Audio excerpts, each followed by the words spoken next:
9-cu sinifin suallarının izahına davam edirik. Bu dəfə 20 sınaqdan yox, keçən ilki buraxılış suallarla birisi ilə tanış oluruq. 21 aprel 2024-cü ilin 9-cu sinif buraxılış sualdır və çoxlarının səhv etdiyi sualdır. Burada qeyd olunub, amma yenə də çox burada yenə səhv edib.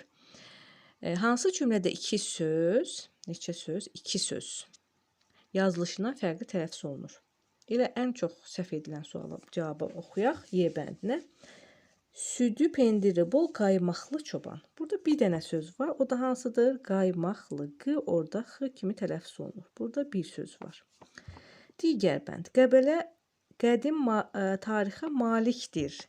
Dır, dir, dudu xəbərli şəkilçisi hər zaman necə tələffüz olunur? D, di, du, dü kimi tələffüz olunur. Ona görə də burada r düşür və bir sözdə fərqli məqam var. Digər bəndə keçək. Təndir çörəyi dadlı olur. Yəni daddı. Burada da yenə bir sözdə fərqli tələffüz var. O da dadlı sözüdür. B bəndi. Tülkü çox hiyləgər heyvandır. Burada qeyd etdiyimiz kimi burada da r düşür. Xəbərli şəkilçisidir. Başqa sözlərdə fərqli məqam yoxdur. Bu da cavabımız deyil. A bəndinə baxaq. Lahıc meşələrində ayı çoxdur. Burada çoxdur. Xəbərli şəkilçisi var. Bayaq qeyd etdiyimiz kimi. Burada da r düşür. Bu bir fərqli məqam.